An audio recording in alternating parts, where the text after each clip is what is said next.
Some dare call it conspiracy.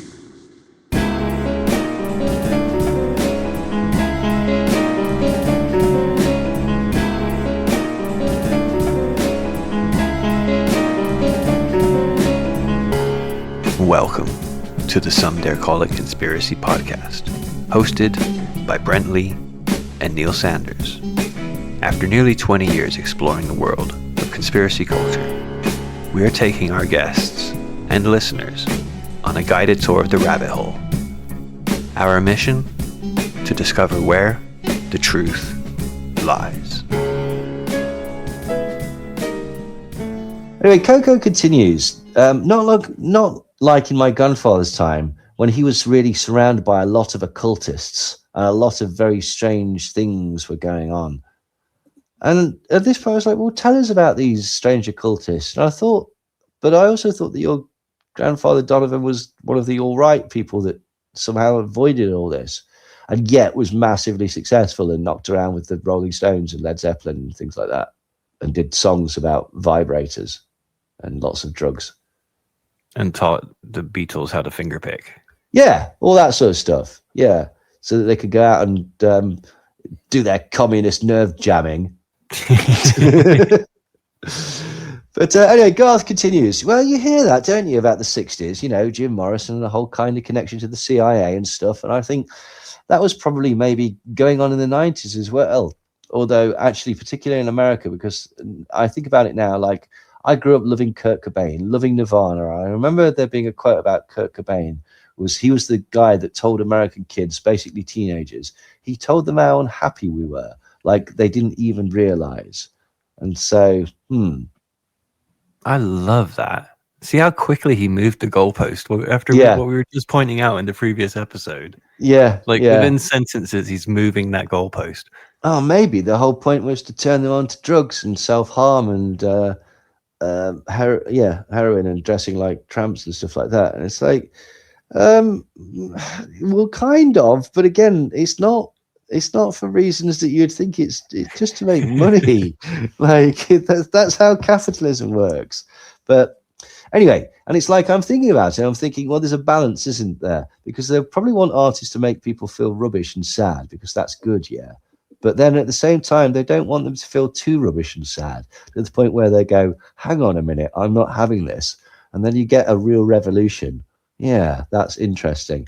It's like, that's not interesting. Like, you're a grown man. Like, for God's sake, like, isn't it weird how some art makes you feel sad and some art makes you feel like happy, and how some is like marketed and like, it's strange that like they're selling you something that you're paying them money to make you sad. It's like, come on. Come on.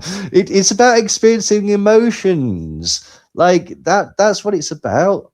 Like whatever type of emotion you want to experience, there'll be some sort of music, film, or television show that you can go and get your fill of, basically.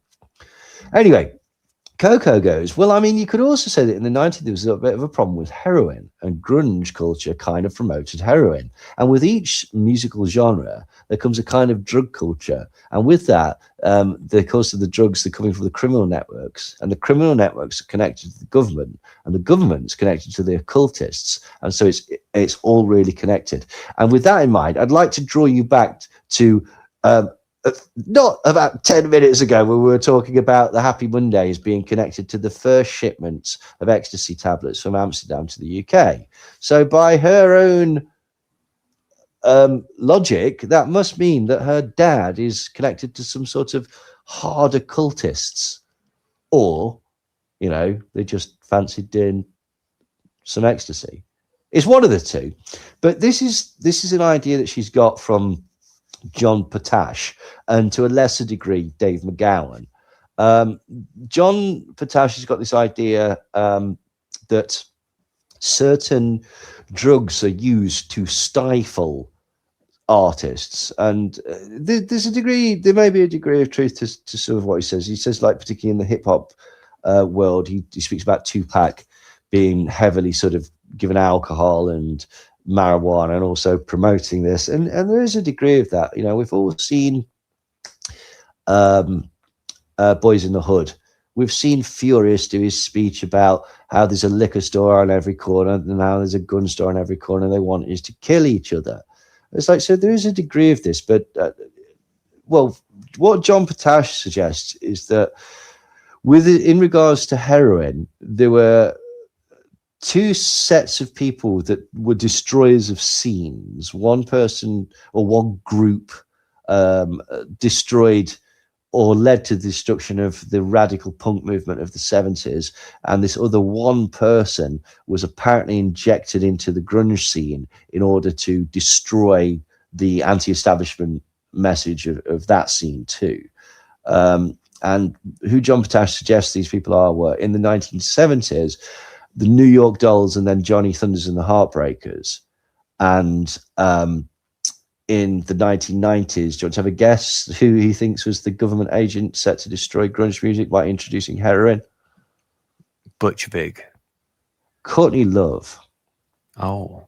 Yeah. Mine would make more sense. Come on. It would make more sense, yeah. Like, you know, and I mean, there's a lot of flaws in this, really. Like, mainly the sort of concept that, like, well, key figures in the grunge scene, like Lane Staley and Kurt Cobain, who obviously married Courtney Love, were on heroin before Courtney Love turned up.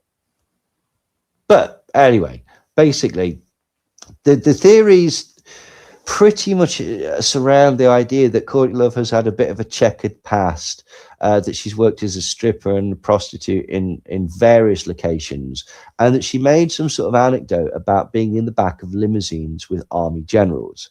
And I don't even know if this is a real quote or like, but this has been sort of tied together with this idea that she's basically been sort of sent around all over the place, being a prostitute and spreading drugs and doing certain things. And also, you must remember, she's blonde, or at the very least dyes her hair blonde. Now, there is actually one anecdote that is kind of, well, it's true, but John Potash suggests that this is comparable to CIA operations, and this is what gives him is this idea that basically in the early 1980s, Courtney Love was instrumental in distributing quite a large amount of LSD around Liverpool in the UK. She basically lived in the city for this is crazy, isn't it? She lived in the city for like 2 months, for several months in 1982, and she got this from her father. Remember, with her father, basically, who actually thought that she might have killed. He wrote a book, didn't he? Yeah, Hank Harrison, his former roadie for the Grateful Dead. Basically, he was visiting her, and when he was visiting her, he was bringing her large quantities of LSD that he'd got, and that he was wanted her to sell, and that's what she did. And people basically suggest that because he's connected to the Grateful Dead, and some people suggest that the Grateful Dead were connected to military industrial complex, the idea was that they were there to sort of promote LSD and as a sort of an experiment. There is an idea that the whole hippie movement was an experiment of the CIA, and this is basically because it's mostly based on the idea that the CIA were dabbling with LSD and experimenting with LSD. And there was a gentleman called Louis Jolly West that lived in the Haight-Ashbury, and his job was there to view the hippie in his natural habitat. And later he wrote some papers about how drugs could be used in various ways to manipulate whole swathes of society, or blackmail people, or to criminalize people in order to get them into the system and stuff like that. And so people have tended to mash all of these together and say that the whole thing must have been the CIA, rather than the CIA taking advantage of certain elements of it. But anyway, so Courtney Love is living in Toxteth, and she's knocking around with Echo and the Bunnymen and the Teardrop Explodes, who are bands from that time. Echo and the Bunnymen are really good. And yeah, basically her dad keeps turning up with all this acid for her to sell. And she said, I believe this was in an interview her and her friend Robin Barber had their days filled with cider and LSD. And one of the people that recorded from that scene at the time, but just remembers as, oh, that loud American girl with lots of LSD was Bill Drummond from the KLF. Who appeared with extreme noise terror on stage at the was it the Brit Awards, and shot a real machine gun containing blank ammunition at the audience before dumping a dead sheep on the doorstep of the awards with the music industry written on it. Class. So, but Potash basically, like, he's an author and activist, and he's written extensively on the theory that drugs have been intentionally used as a weapon for social and political control against specific groups and counterculture movements in the United States. And he's got two books, Drugs as Weapons Against Us, and also the CIA's murderous targeting of SDS, Panthers, Hendrix, Lennon, Cobain, Tupac, and other activists. And what's his other book? His other book's about the FBI targeting Tupac, and that's very good. Though I need to go back and reread that. I've got his Drugs as Weapons book, but I went through it and it was like, some of this is quite thin. I can see what he's saying. Like, he says that drugs are there to destabilize communities and undermine social structures, marginalize specific populations, and reduce political activism, target and neutralize activists and musicians who were seen as threats to the status quo, such as Jimi Hendrix, John Lennon, Kurt Cobain, and Tupac Shakur. He also felt the New York Dolls and Johnny Thunders neutralized the punk scene with heroin, and Love later did this with grunge. Now, the thing is, he's quite right in some parts. Like, drugs are used to sort of neutralize activists, and they are used to sort of criminalize people, and they are used to control certain swathes of society. But I don't know, but I think he takes it a pinch too far. And when it comes to the musicians, he does forget one ultimately fundamental fact that somewhat sort of might undermine his argument, is that the reason that a lot of musicians, and not just musicians, film stars, actors in the theatre, your man on the street, people that work in retail, anybody, the reason that they do drugs and surround themselves with drugs is drugs are fucking load of fun at times. Like, people like to do drugs, and so the fact that musicians are surrounded by drugs, even if they go off the rails, isn't necessarily an indication that that was there to derail them. Because, again, you've got to remember, like, this is a capitalistic industry. Like, although we've already said, people said, well, making more money when they're dead than if alive. They've got to have actually put out a body of work first. It's no good killing them all off, like, before they've recorded any albums. Like, I don't know. It's thin. It's thin, particularly the Courtney Love and the Johnny Thunders thing. Like, the response to that, I think, I forget who it was. I think it was the manager of the New York Dolls. He says, "You fucking serious? They couldn't organize themselves. There were such fuck ups. They were all on heroin, right? Okay, how do you think they were the people that were sent to do this complicated mission?" I mean, the argument would be that they didn't understand what they were doing. They were just dropped into it, and people knew what the result would be. It's like, I mean, they did songs like, no, everyone knew what they were fucking doing. Heroin was not a new thing in the 70s. Yes, some people might have popularized and made it cool and stuff like that, but you know what? Like, other people, like, popularized other drugs. I mean, like, you could make a stronger argument for amphetamine with the punk movement. Like, do you know what I mean? But it doesn't fit the particular narrative. So anyway, they're also sort of like talking about the Dave McGowan book, Weird Scenes Inside the Canyon, which is a very entertaining book. It started off as a web series. I used to read the web series as it went along. It's rather sad, actually, Dave McGowan, because he was very, very proud of this book. And I remember he got ill and died. And just before he died, he was railing against, he got somewhat ripped off by the publishers. Like, because like the music industry, the publishing industry can be quite cutthroat, and, you know, you don't get a lot of money. Like, so Sadly, he was complaining that he felt that he'd been ripped off, and that if he'd have self-published it, he'd have made significantly more money. But hey ho. But anyway, so there's certain things that he points out in this book, the connections between people that were connected. They all seem to live in Laurel Canyon because it was the cool area at the time, and they've got certain connections to the U.S. military-industrial complex. Jim Morrison's father is one of the best. Is the best examples. He was the second youngest flag officer in U.S. history, and had a role in the Gulf of Tonkin deception.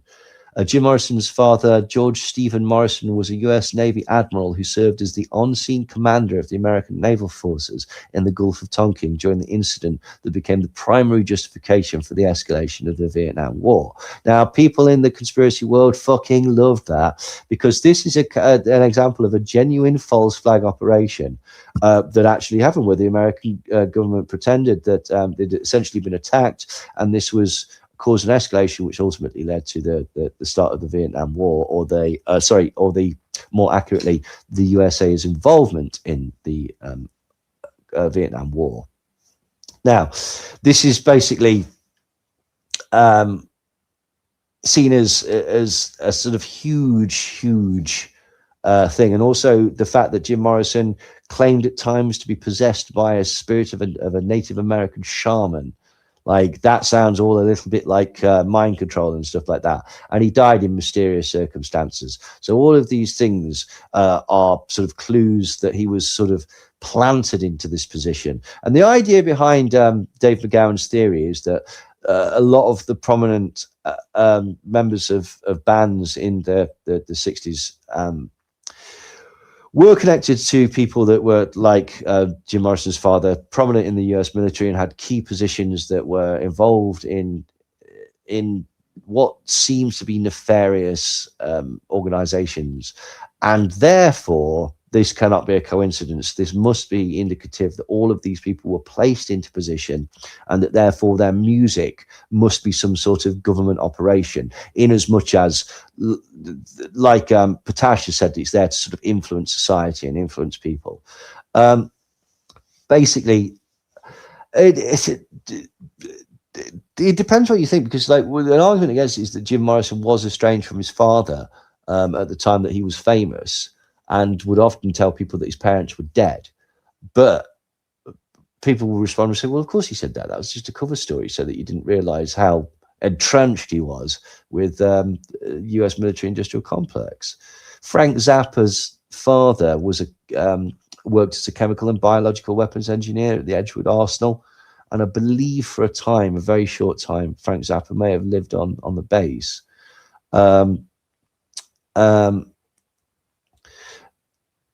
Also, Gail Zappa's father was a nuclear physicist doing weapons for research for the Navy, so which was his wife, I believe. Stephen Still's father, his father's service record of Crosby, Stills and Nash was.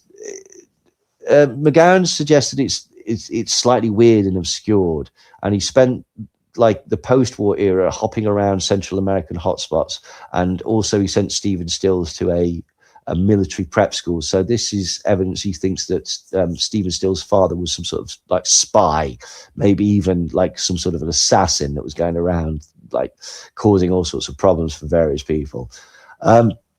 David Crosby of Crosby, Stills and Nash, his father was involved in making of military propaganda, and also he comes from a sort of really esteemed family lineage. So David Crosby's father, Floyd Crosby, was an Academy Award-winning cinematographer who worked for the US military during World War II, shooting training films and footage that were part of the American war effort. He was a cinematographer for the US Army Air Corps, but he also made propaganda content. In the book, Dave McGowan points to the nature of these films as evidence of involvement in military propaganda. Reports indicate he worked on what could be described as brazen propaganda films, e.g. promotional films for defense contractors, like the film Look to Lockheed for Leadership about Lockheed Martin, and also government-produced information films such as the safety education short Traffic with the Devil, which was nominated for an Academy Award. So again, it's who knows. David Crosby was from the prominent Dutch Van Rensselaer family, which was very influential in the history of New York.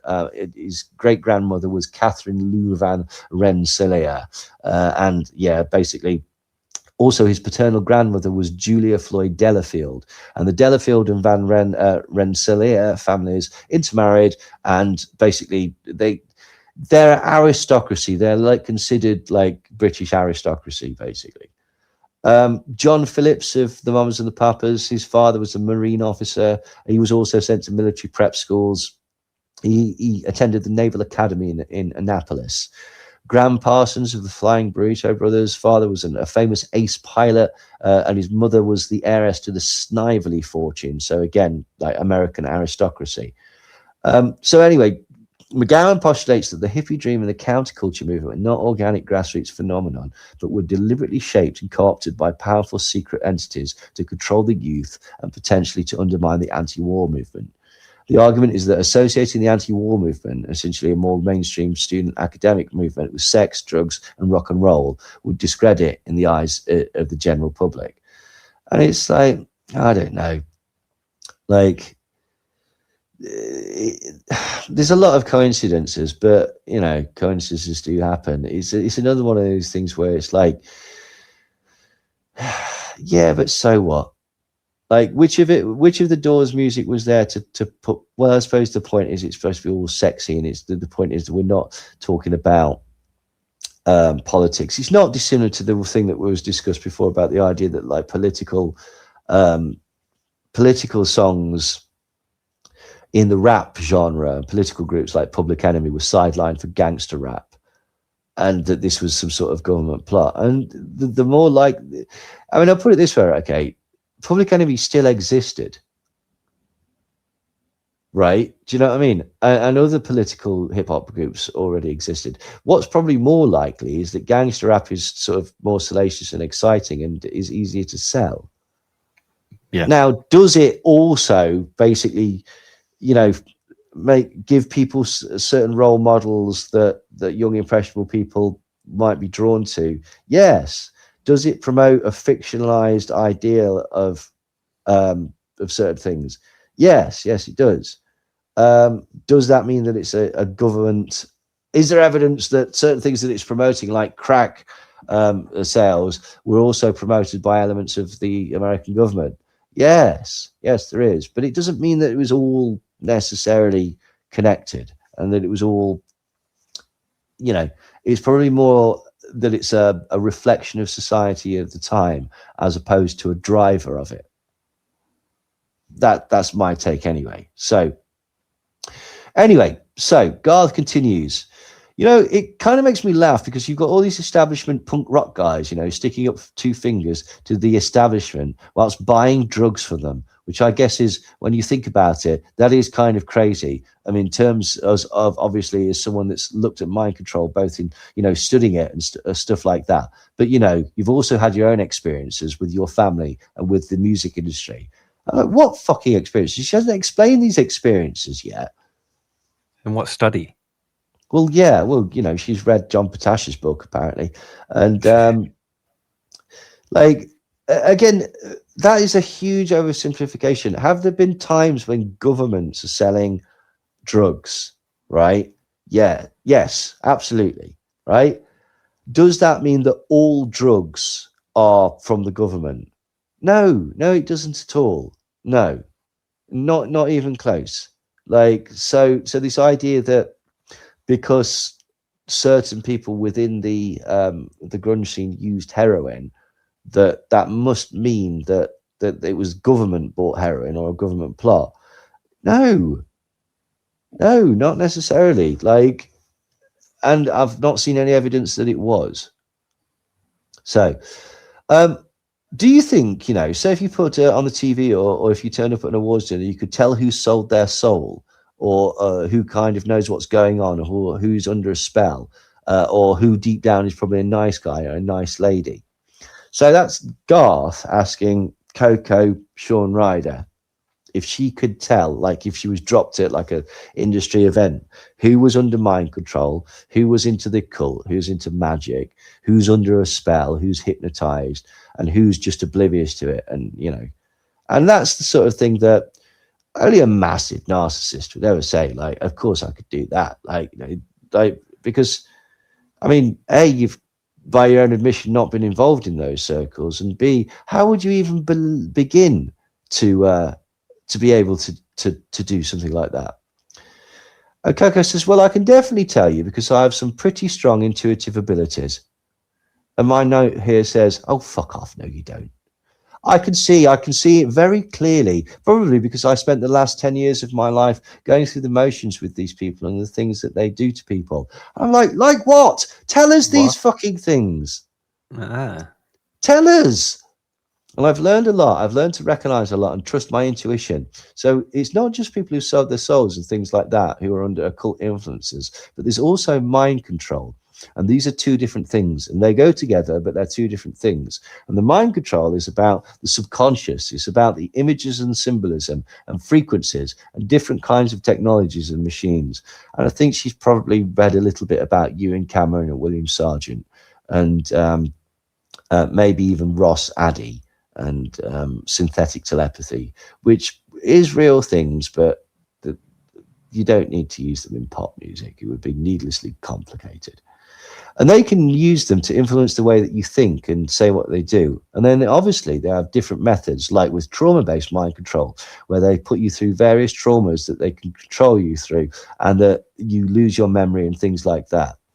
And then you have the occult side, whether you believe in that or not, but they have a spiritual control over the individual, and they're harvesting the individual's energy.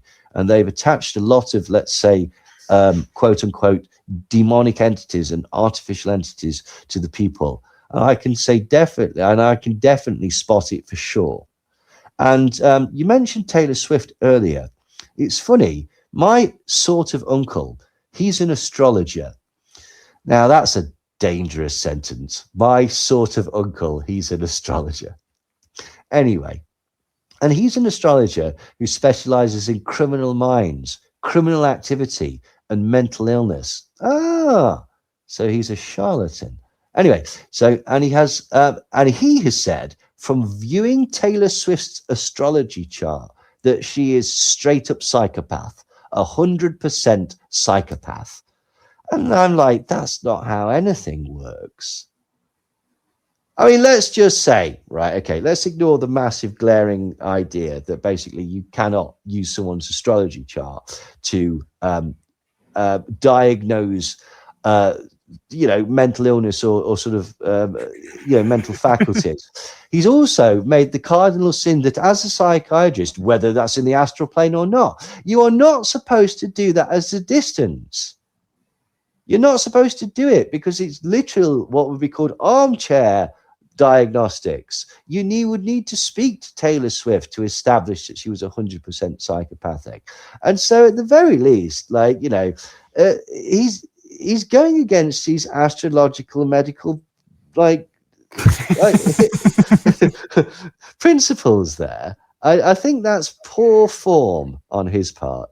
But which, when he told me that, that's now what I see in her. I see her in a completely different way that most people see her. And it's like, well, that's idiotic. That just indicates to me that you're quite easily led. And that somebody told you see that Taylor Swift. Well, I've been looking at her astrology chart, and I can only come to the conclusion that she's dangerously psychopathic. And you've gone, well, that makes sense. And then when you've looked at it, you're like, you've looked at it, and you've then gone, oh, look, yeah. There's a cutthroat ruthlessness to Taylor Swift that I'd never noticed before. And I could totally imagine her sacrificing animals. Anyway, she's not the only person that's had a go at Taylor Swift, because around 2011, people started to notice that she had a bit of a resemblance between Taylor Swift and a woman named Zena Shrek.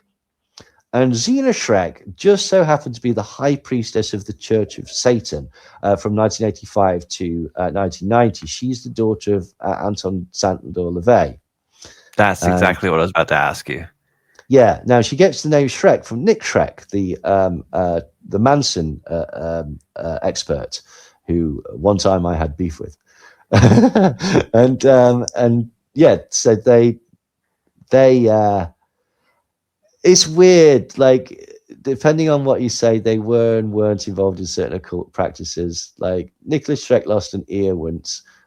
He at one point claimed that he sacrificed it to Satan, but then he told everybody that he didn't actually do that. He just had it cut off by some black men when he was distributing racist pamphlets. So, you know, nothing weird. Anywho, people noticed that Taylor Swift looked a little bit like Xena. And so they started to wonder if there's two sort of strands to this theory. One is that she might be the reincarnated spirit of Xena Shrek, which was unlikely, as Shrek was still alive and is still alive. And then the other is that they're essentially the same person. Because apparently, according to the internet, you can't look somewhat similar to somebody 20 odd years ago without being the same person. You can't be a skinny blonde woman without being that skinny blonde woman. Well, also, you can't be a skinny blonde woman who has a fondness for high-waisted pants without the internet being convinced that actually Taylor Swift was an alien or potentially a superhuman clone, but some say made by the Nazis, and that the indication of either of these strands of the theory was that she's born without a navel. Whoa. Exactly. None of which is true, obviously. But one thing that is true is apparently the internet has spotted that Taylor, she doesn't half love the number 13, which is apparently significant to the Illuminati, right? And the the indications that she's obsessed with the number 13 are, and one of these I feel that we can dismiss almost immediately. Her first album featured 13 tracks. Her Twitter handle has 13 in it. She sometimes writes 13 on her hand during live performances, and she was born on the 13th of December, 1989.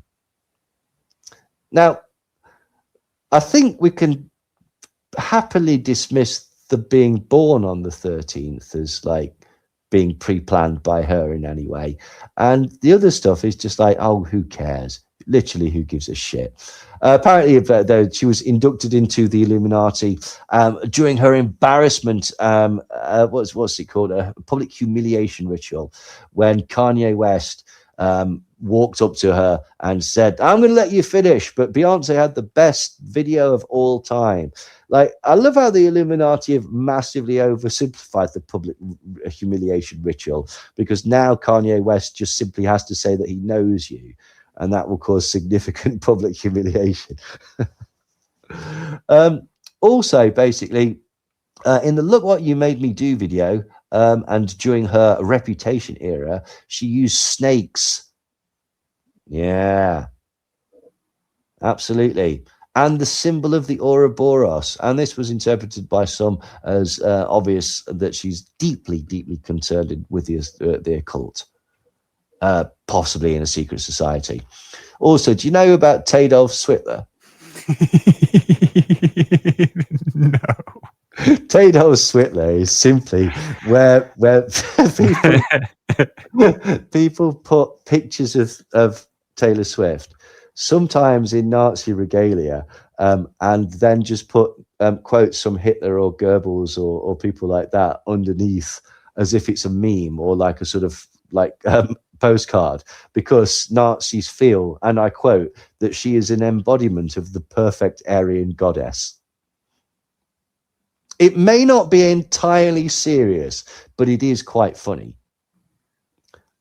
So anyway, Garth says, I guess that's part of it. There's probably two routes to the top, isn't there? I guess the one where you can be, a vessel and they use you to promote whatever they want. And then the other way to the top is to be a psychopath, basically. And Coco says, yeah, being a psychopath and basically just being part of their perverted half-truth, And I'm like, hang on. So your dad and your grandfather, I thought there were some angles where you could be good, but apparently not. And also, again, like, for fuck's sake, you both wanted to be in the industry. She said that she tried to be a musician. Gareth, I know that he tried to be a musician. In the documentary that I'm in with him, he talks about how record labels were courting him and were saying that basically he's got to denounce his father publicly, and then they will, and potentially even change his last name, and then they'll promote him. And they said, we'll have you stumbling out of like the fashionable London bars with a supermodel draped across your arm. We'll get you in all the newspapers, etc., etc., etc. But you need to denounce your father. Now, some people could say that, like, oh, well, that's obviously because they didn't want people knowing the truth and stuff like that. It's like, no, it's because he's terrible. Like, from a marketing standpoint, you wouldn't want to be associated with David Icke, as a sort of pop musician. It's too much weirdness to be attached to you. So, like, horribly, like, Gareth's career in the music industry was somewhat ruined by his association with his dad. Gareth now works essentially propping up his dad, promoting those very views that prevented him having the career of his choice. It's fucking Greek in a way, isn't it? Hey ho. Garth goes on, with your own family, I mean, it's obvious it's incredibly connected in terms of artists, to the music. It also has connections into Freemasonry and even the British royal family. What are those connections? Are you ready to have your mind blown? Do it. Well, my grandfather's father, Donovan's father, was a Freemason, and he grew up listening to my great-grandfather tell him lots of stories about esoteric things which greatly influenced his direction in life and in music. And I'm like, well, this is fascinating. But she doesn't elaborate. And then on my grandmother's side, so Donovan's wife and her family, I think it was her grandparents, her grandparents worked with the British royal family. They worked on the gardens in Windsor, on the Queen's Gardens. So what? But there's more. They were gardeners, at one particular palace, which, that proves it, Brent. But there's more.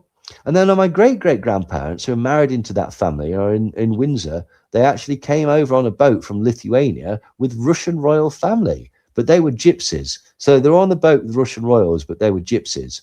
So we're not really sure how a gypsy married into people who work for the British royal family, and they were on a boat with royal Russians. So there's probably a lot there that we don't know about. It's like, right, so let me get this straight. Your connections is that your great-grandfather was a Freemason, but he never spoke about it. And then on your grandparents' side, your Donovan's wife's grandparents once worked as gardeners in Windsor, which is where the Queen has got one of her castles. And they came to England from Lithuania on the same boat that some Russian royals were on. Yeah, I'm sold. That's fucking...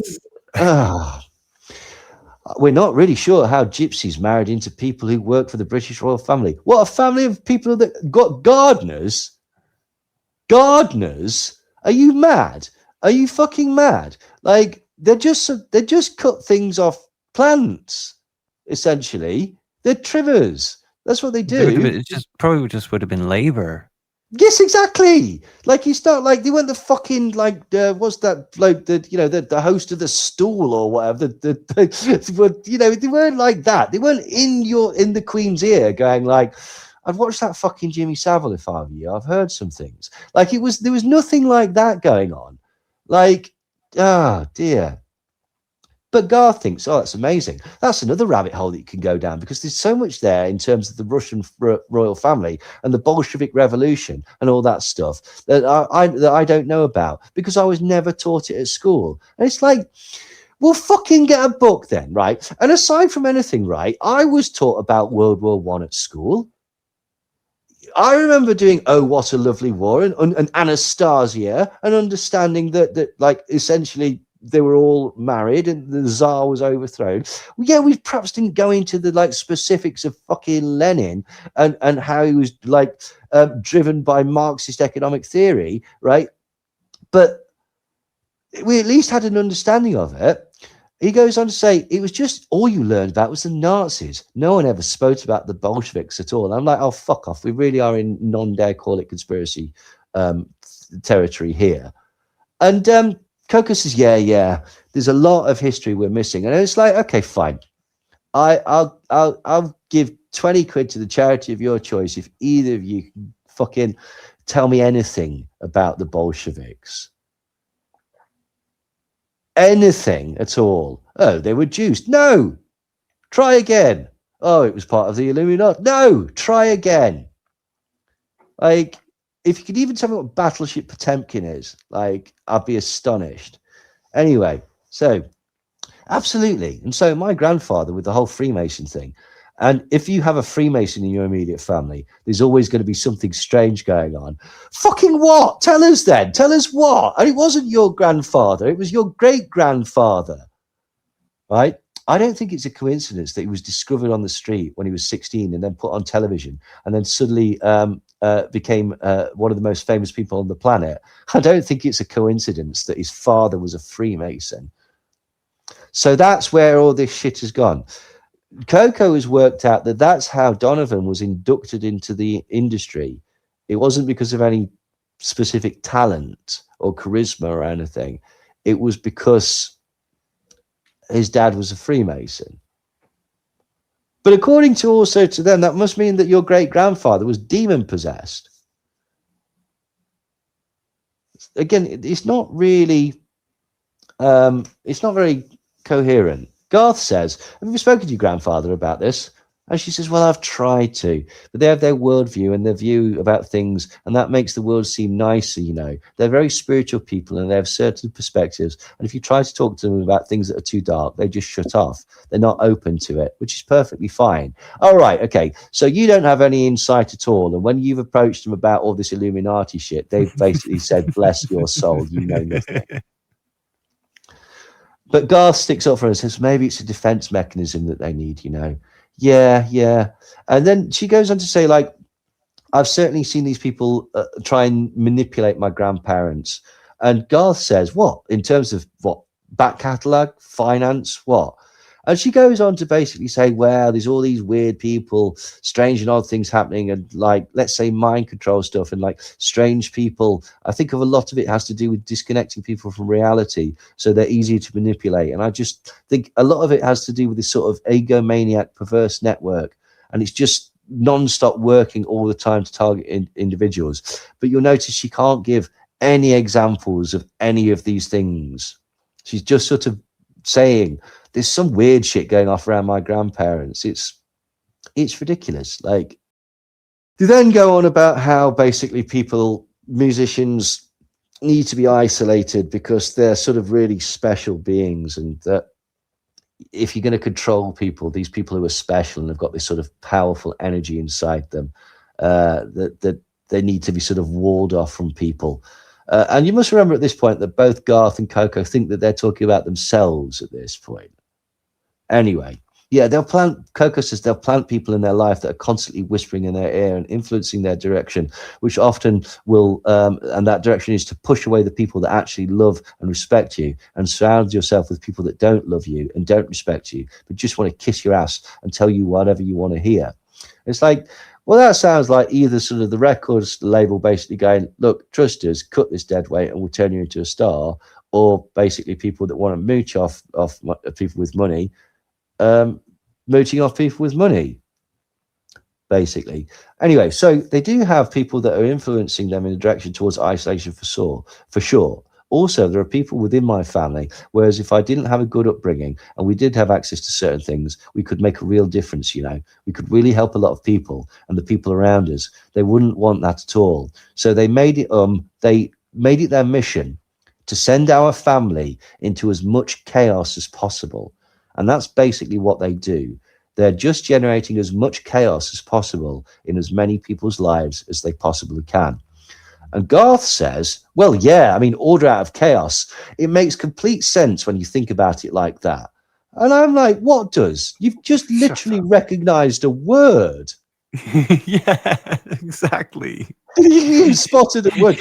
Jumped in and was like, oh, I can shoehorn conspiracy lore into this. That's what my nan used to do when her fucking hearing was failing and she didn't want to put her hearing aid on. She'd listen to one fucking word and go, oh, that's what we're talking about, and inject herself into the conversation. Like, it's massively disrespectful. It shows that he's not really listening to what Coco's saying. But also, basically, did you spot the subtle thing? She's like, oh, I've got all this talent and there's all these people, and basically I could have been a contender. I could have been a contender. But it was you, Illuminati. It was you all along. Injecting chaos into my life. Injecting chaos into my life just because my great-granddad was a Freemason. Like, nothing to do with Sean Ryder. The chaos in her life is her dad. Yeah, the lack of a father. It's a horrible. She's looking for an answer for this. This is really fucking. In a way, it's sad. In a way, it's like, well, you're absolutely. a liar. And you know, and who else could you apply that sort of strange, sort of, you know, almost Oedipal like the other desire. person in that video? You're fucking right. This is two people that have been broken by their parents in various different ways, who are now looking to, I would blame the Illuminati. Blame the Illuminati and get essentially the recognition that they desire from society and probably their parents.